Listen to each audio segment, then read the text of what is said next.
Everyone, स्वागत है आप सभी का अपराइजिंग एकेडमी में। और ये हमारी मैथमेटिक्स क्लास 10th की लेक्चर सीरीज का 4th लेक्चर है जो आज कंटिन्यू होने वाला है। ठीक है, तो जो 3rd लेक्चर था उसमें मैंने आपको यूक्लिड विभाजन एल्गोरिथम से रिलेटेड कुछ एग्जांपल्स करवाए थे और मैंने आपको बताया था फैक्टर्स क्या होते हैं, मल्टीपल्स क्या होते हैं, एचसीएफ और एलसीएम कैसे निकाला जाता है, इस पर मैंने आपसे थोड़ी सी बात की थी। ठीक है, और मैंने आपको 4-5 क्वेश्चन दिए थे खुद से ट्राई करने के, तो आई होप आपने ट्राई किया होगा और आपको आ गया होगा। तो इस लेक्चर में हम लोग उसी के आगे बात करने वाले हैं। देखते हैं कि यूक्लिड विभाजन एल्गोरिथम से रिलेटेड हमें और किस किस टाइप के क्वेश्चंस बन सकते हैं और किस किस टाइप के क्वेश्चंस हमें लगाने रहेंगे, वो हम एक एक करके हर एक टाइप के क्वेश्चंस देखेंगे। ठीक है, जितनी भी पॉसिबिलिटी होगी हर एक टाइप के क्वेश्चन। ओके, मैंने 3rd एग्जांपल बोर्ड पे लिख लिया है, आइए देखते हैं इसके कैसे सॉल्व करते हैं इसको।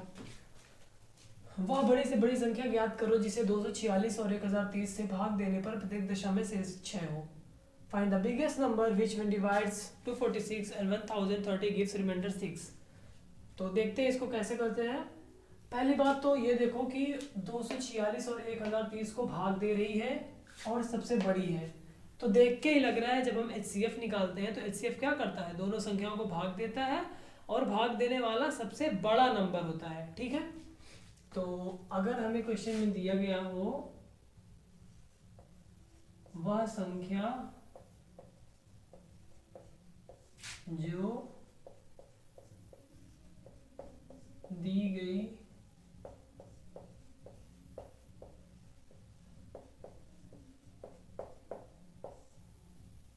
संख्याओं को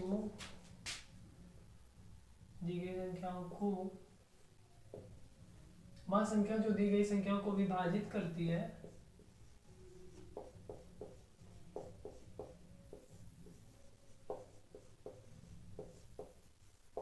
वो क्या होती है, HCF। ठीक है, हमें HCF निकालना है। क्या कह रहा है, अगर 246 और 1030 को भागे तो 6 बच जाता है, मतलब कि 246 को भाग देने पर शेष क्या आ रहा है, 6। इसी तरह 1030 को भाग देने पर शेष क्या आ रहा है, 6। इन दो संख्याओं को भाग देने पर 6 आ रहा है। अगर हम इनमें से 6 कम कर दें तो भाग देने पर कितना आना चाहिए, 0। देखो, दो संख्याएं हैं, इनमें हमने किसी संख्या से भाग दिया, 6 हमको एक्स्ट्रा मिल गया। अब इस एक्स्ट्रा 6 को हम हटा दें तो भाग देने पर 0 मिलना चाहिए, है ना। तो अर्थात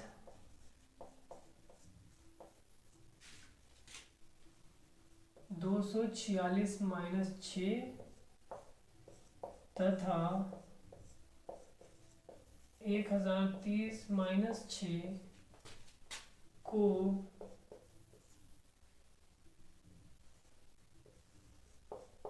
भाग करने पर शेष कितना आना चाहिए, 0 आना चाहिए। ठीक है, देखते हैं ऐसी कौन सी संख्या है जो इसको भाग दे तो शेष 0 आ जाए। देखो 246 माइनस 6 को अगर इक्वल करें तो कितना आएगा, 240, और इसी तरह 130 माइनस 6 को इक्वल करें तो 1024। हमें 240 और 1024 का HCF निकालना है। अगर ये निकाल लेते हैं तो अपना क्वेश्चन सॉल्व हो गया। देखो 240 1024 5 बार में जाएगा नहीं, 5 में 10, 4 बार में जाएगा, हाँ 4 बार में जाएगा ये। 4 0 0, 4 चौक 16 की 6 लाएगा, 4 दूनी 8 1 9, 960। 4 में से 0 गया 4, 12 में से 6 गए 6, 9 में से 9 गया 0। ठीक, यहाँ पे 64 आया। अब 64 के आगे 240 लिखते हैं। कितनी बार जाएगा, 3 बार। 240 3 बार हमने भाग किया तो क्या आया, 192। 3 4 ज़ा 12, कैरी 1, 3 6 ज़ा 18, 1 19। तो यहाँ पे 0 है, माइनस करेंगे तो 8 आएगा, 3 6 आया, ठीक। नो,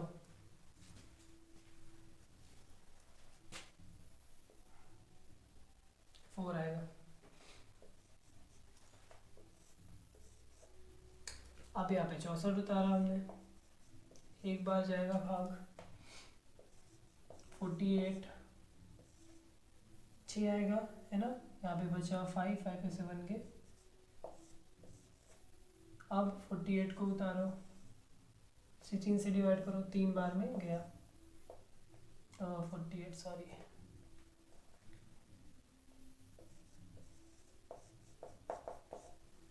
तो जब हमने 240 और 1024 को इस तरह से भाग किया तो हमने पाया कि जिस जगह रिमाइंडर 0 आ रहा है वो संख्या जिसे हम भाग दे रहे हैं वो 16 है। तो इससे क्या पता चलता है, HCF ऑफ 240 कामा 1024 क्या आएगी, 16, है ना। 16 आ गया। अब ये 16 ही वही संख्या है जिससे हम 246 को भाग देंगे तो 6 भागफल आएगा, और 1030 को भाग देंगे तो भी 6 भागफल आएगा, है ना। यही हमारा क्या हो गया। अतः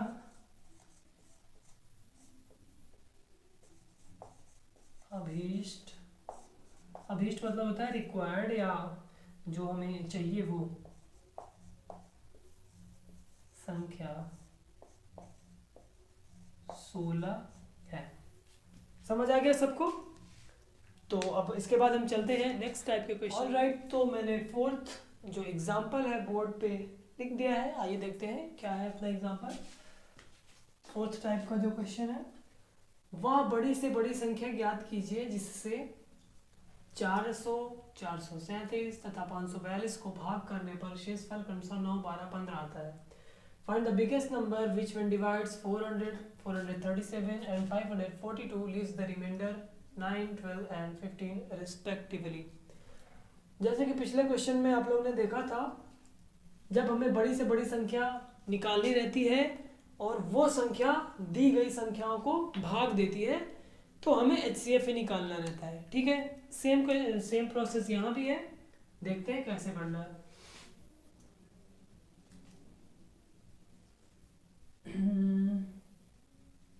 ओके, संख्या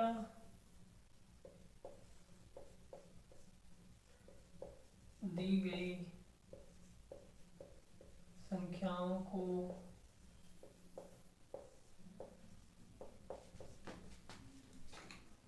भाग देती है या विभाजित करती है, ज़्यादा सही रहेगा। जो हमें संख्या चाहिए वो दी गई संख्याओं को विभाजित करती है, तो हमारी संख्या क्या रहेगी, HCF।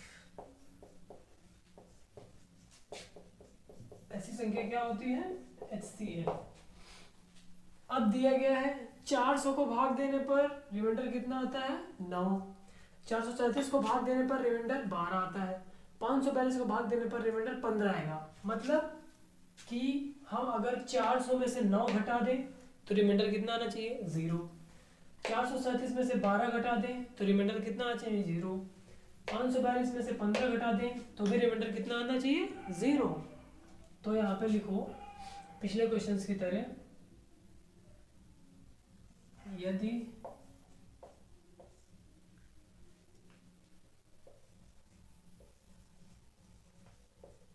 400 को भाग दें तो शेषफल कितना आ रहा है, 400 को भाग दें तो शेषफल 9 आ रहा है। 437 को भाग देने पर शेषफल कितना आ रहा है, 12। 542 को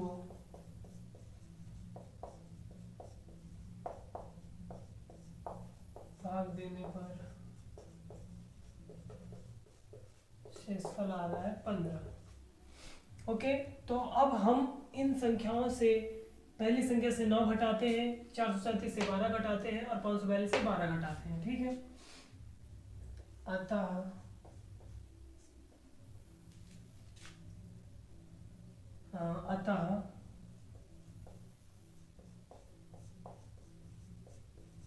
अभीष्ट संख्या से, अभीष्ट मतलब वही रिक्वायर्ड, 400 माइनस 9 कामा 437 माइनस 12 कामा 542 माइनस 15 को भाग देने पर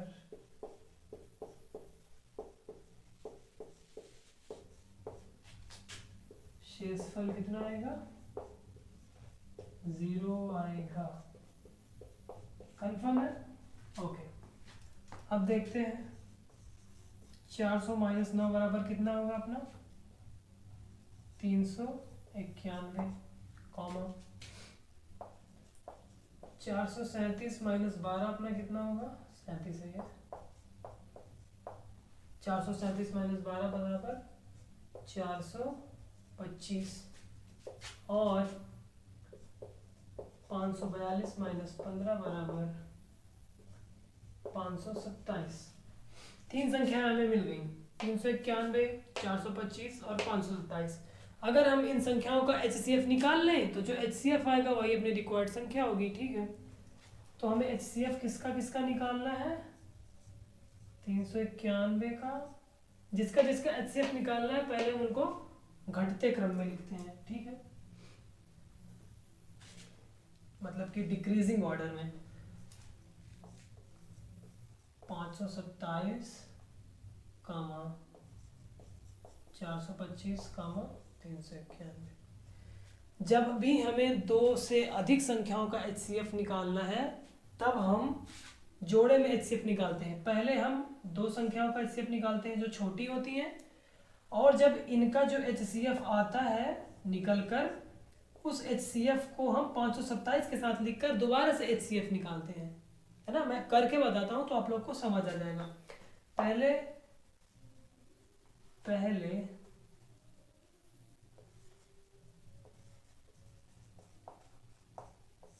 हम 425 तथा 391 का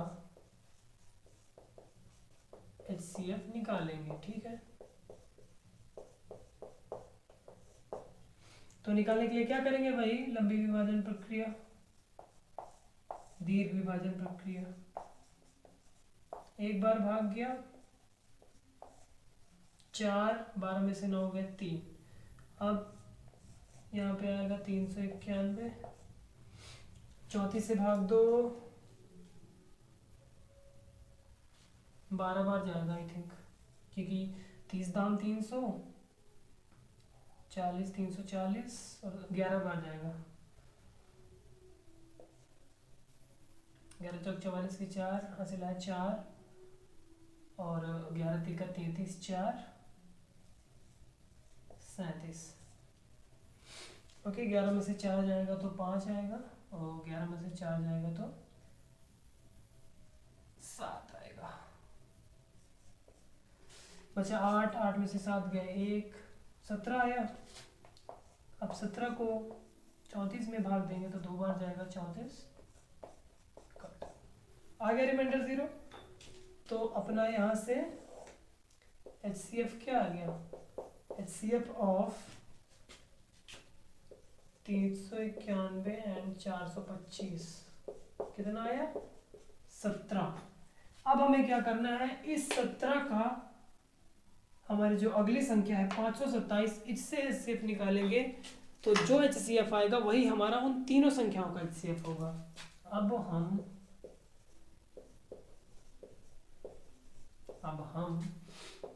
17 तथा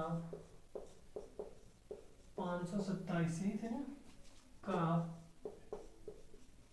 HCF निकालेंगे। ओके, तो कैसे कैसे निकालेंगे? वही विभाजन प्रक्रिया,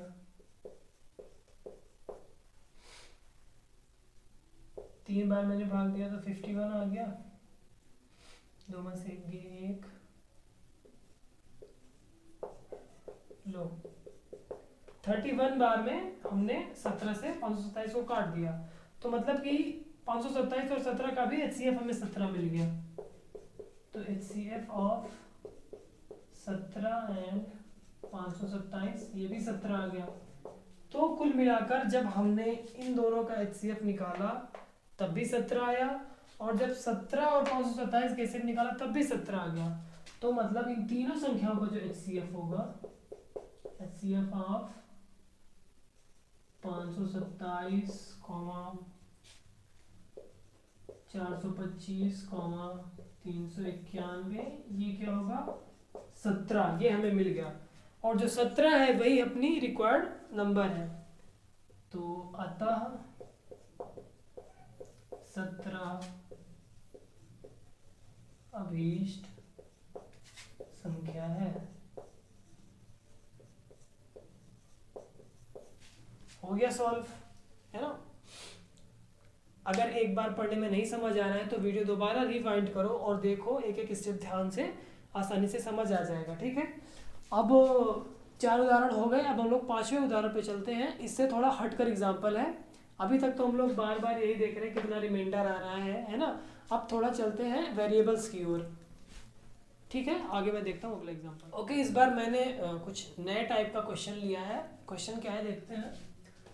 क्या किसी धन पूर्णांक का वर्ग 3n+2 के रूप का हो सकता है? धन पूर्णांक मतलब कोई भी पॉजिटिव इंटीजर, ऐसी संख्या जो पूर्ण हो और माइनस में ना हो, मतलब प्लस में हो, माइनस में ना हो और जीरो भी ना हो, इसके रूप का हो सकता है। Can square of any positive integer be of the form 3n+2? देखते हैं, हमें इसका सॉल्यूशन देखते हैं। चल भाई, हमें क्वेश्चन में पूछ रहा है किसी एक धन पूर्णांक के बारे में। माना ए कोई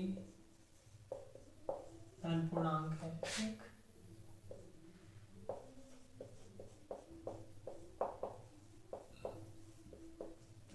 मान लिया ये कोई धन पूर्णांक है। अब इसको, इसके वर्ग को 3n+2 के रूप में लिखना है। यहाँ पे हम देख रहे हैं 3 की इन्वॉल्वमेंट है, मतलब 3 का प्रयोग किया गया है इस क्वेश्चन में। तो हम b को हमें 3 मानना पड़ेगा ताकि हम यूक्लिड विभाजन प्रमेय लगा सकें। माना b बराबर 3, तब यूक्लिड विभाजन प्रमेय क्या कहती है?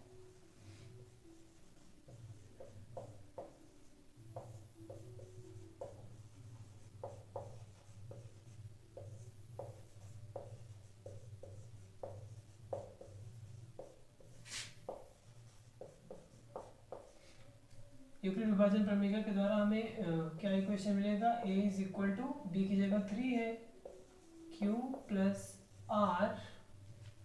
हमें q और r दो ऐसे पूर्ण संख्या मिलेंगी सच दैट a बराबर 3q प्लस r हो जाएगा, जहाँ पे हमारा r क्या है, वो 3 से छोटा है और 0 से बड़ा है, ठीक है। r अपना 3 से छोटा है और 0 से बड़ा है। अगर r 0 से बड़ा है और 3 से छोटा है और एक पूर्ण संख्या है तो r क्या क्या हो सकता है? सोचो, कोई संख्या 0 से बड़ी हो, 3 से छोटी हो और दशमलव में ना हो, भिन्न में ना हो, पूर्ण संख्या हो, तो r के पास 3 पॉसिबिलिटी है। या तो 0 हो जाएगा पहली पॉसिबिलिटी, या तो 1 हो जाएगा दूसरी पॉसिबिलिटी, या तो 2 हो जाएगा। 3 नहीं होगा क्योंकि r 3 से छोटा है, ठीक है। तो हम केस नंबर 1 लेते हैं जहां पे r बराबर है 0 के, ठीक है। इस इक्वेशन में r बराबर 0 रखो, देखो क्या आता है। a बराबर 3q, 0, r बराबर 0, 0 हट गया। स्क्वायर हमें देखना है ना, धन पूर्णांक का वर्ग। अब दोनों पक्षों में वर्ग कर दो, देखो क्या आता है। दोनों पक्षों का स्क्वायरिंग ऑन बोथ साइड्स, वर्ग करने पर क्या आएगा? इधर a का स्क्वायर आ जाएगा, इधर पूरे का वर्ग करेंगे तो 3 3 जा 9 q स्क्वायर, ठीक है। ए स्क्वायर बराबर 9 को हम लोग लिखते हैं 3 × 3 क्यू स्क्वायर। अब यहाँ पे एम लीजिए। अब हम 3 क्यू स्क्वायर को अगर एम मान लें तो ए स्क्वायर बराबर क्या आ जाएगा 3m। पहली कंडीशन से हमें ये मिला। हमें कह क्या रहा है, क्या किसी धन पूर्णांक का वर्ग 3m+2 के रूप में हो सकता है। देखो +2 यहाँ पे नहीं आया, तो पहली कंडीशन से हमें पता चल गया कि नहीं हो सकता है। ठीक है, अब केस नंबर 2 लेते हैं।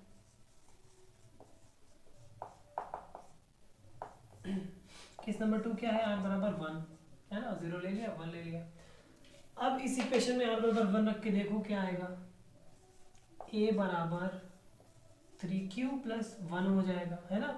वापस से दोनों पक्षों का वर्ग करोगे तो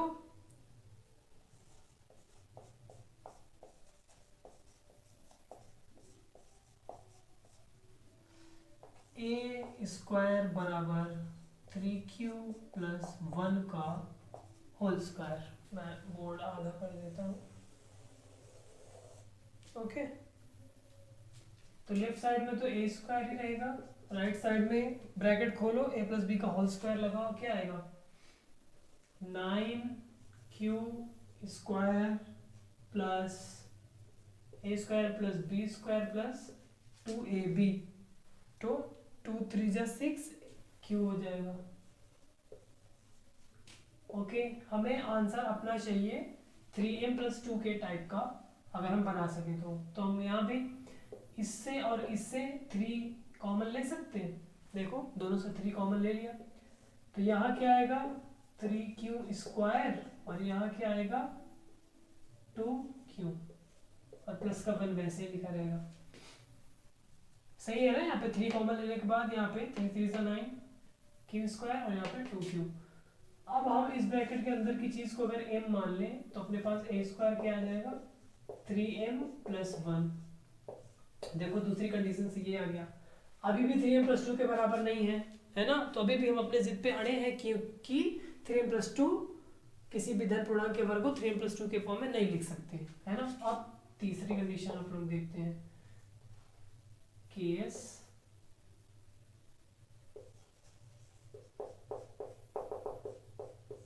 केस 3 क्या है, r बराबर 2 ले लो। चलो भाई लेके देखते हैं r बराबर 2।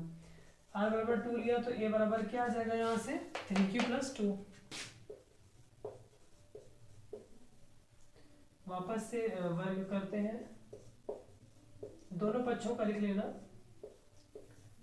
यहाँ पे दोनों पक्षों का वर्ग करने पर क्या आएगा a स्क्वायर बराबर 3q + 2 का होल स्क्वायर।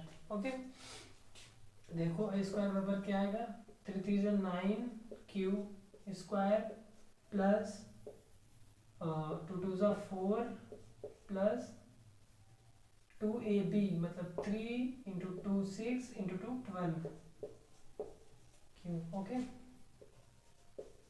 अब देखो 9q स्क्वायर को वैसे ही लिखा रहने दो, इसको उठा के यहाँ लाओ, मैं लाइन नहीं बनाता हूँ, इसको पहले लाओ, ये क्या हो जाएगा 12q, और 4 को हम लिख सकते हैं 3 + 1 में। अब देखो इधर यहाँ से भी 3 कॉमन है, यहाँ से भी 3 कॉमन है, यहाँ से भी 3 कॉमन है, 3 कॉमन ले लो, क्या आएगा 3q square plus 4q + 1 plus का 1। अब इस बार इसे पूरा हम अगर m मान लें तो स्क्वायर अपना क्या आ गया 3m + 1। देखो इस बार भी 3m + 2 का नहीं आया, तो हमें इस चीज से क्या पता चलता है कि किसी भी अतः, पहले लिखो अतः किसी भी धन पूर्णांक के वर्ग को 3m + 2 के रूप में नहीं लिखा जा सकता। हमने पूरी कोशिश की देखकर, लेकिन नहीं लिखा जा सकता।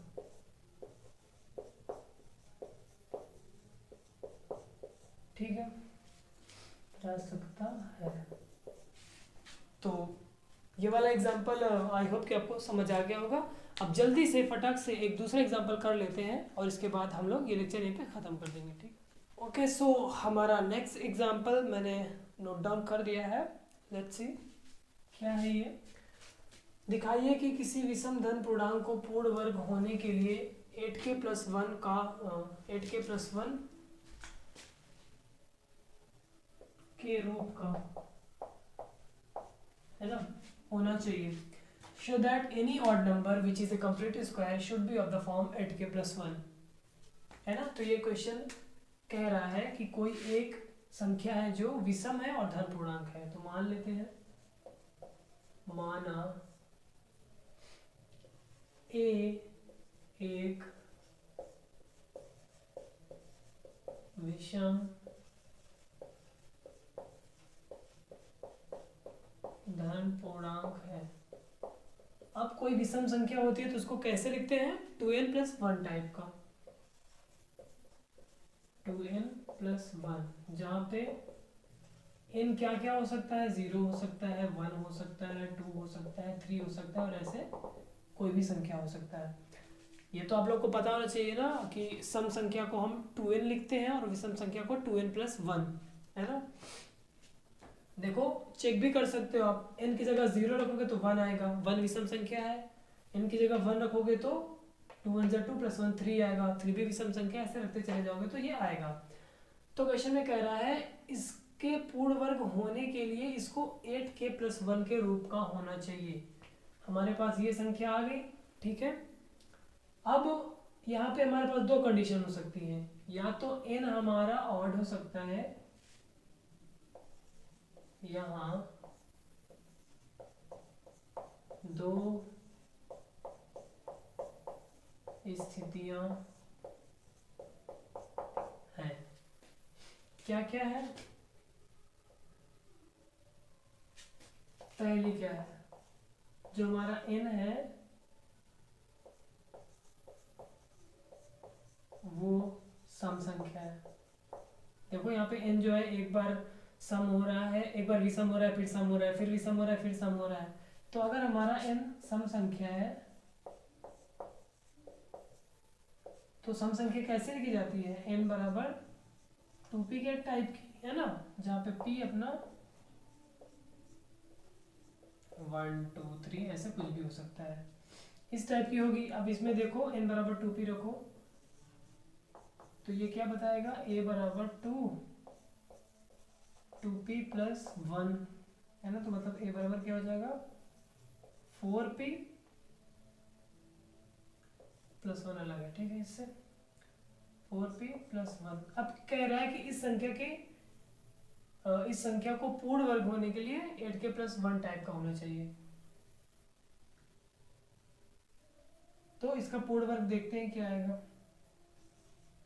a² बराबर 4p+1 का होल स्क्वायर, तो a² बराबर 16p प्लस a+b का स्क्वायर बराबर a² + 2ab + b²। 2ab करोगे तो क्या आएगा, 2 4 को 8 p और +1, तो a² बराबर क्या आ जाएगा, यहाँ से देखो 8 कॉमन ले सकते हो, 2p + p + 1, इसको k मान लो, तो a² बराबर 8k+1 बन गया ना, 8k+1 टाइप का। अब a² है तो मतलब पूर्ण वर्ग है, दिख ही रहा है, ठीक है। आगे बढ़ते हैं, दूसरी कंडीशन। दूसरी कंडीशन क्या कहती है, n एक विषम संख्या है।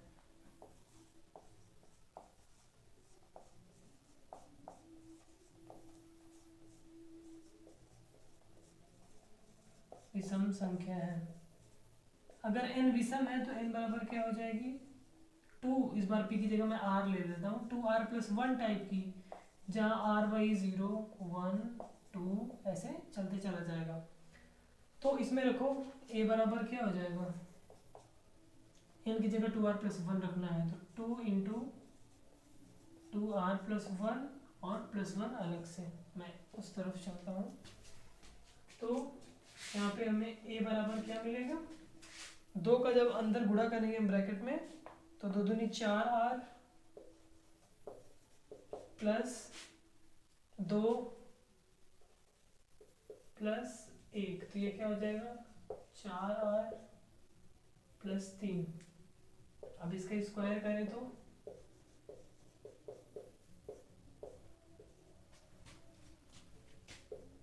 ये क्या आ जाएगा 16r स्क्वायर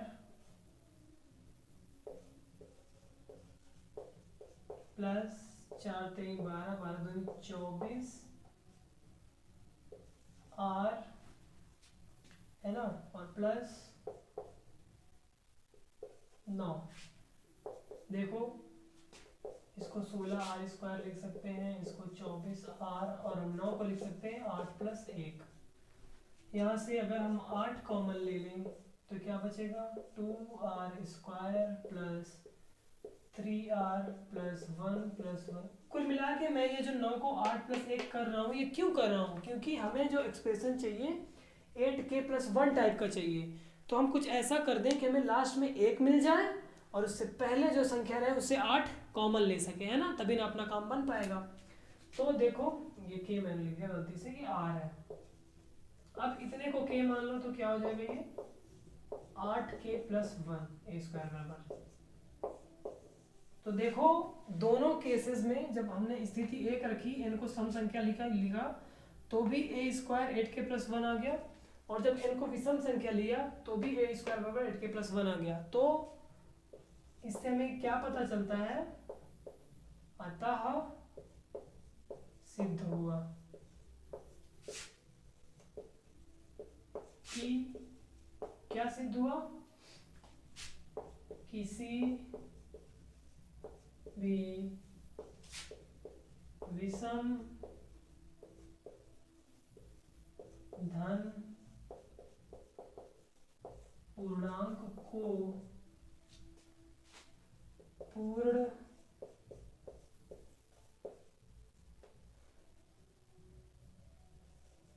वर्ग होने के लिए किस रूप का होना चाहिए, 8k प्लस 1 रूप का होना चाहिए।